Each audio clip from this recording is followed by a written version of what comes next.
সালাম। যারা জান্নাতে যাবে তারা সুন্দর হবে ইউসুফ নবীর মতো।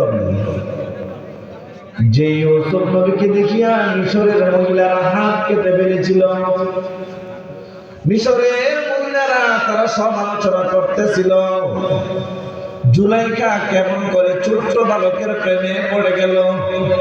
কি এমন সুন্দর, যে সৌন্দর্য দেখার কারণে এই জুলাইখা তার জন্য এত কিছু করতেছে। এই জন্য শহরের মহিলারা জুলাইখার বদনাম করতেছিল। জুলাইখা বলে, ঠিক আছে তোমরা একদিন আমার কাছে আসো।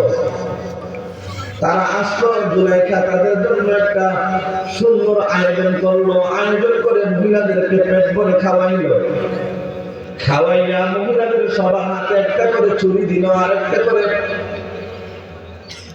করে তাদের হাতে ফল দিল, আর বললো ফল তোমরা কাটতে থাকো।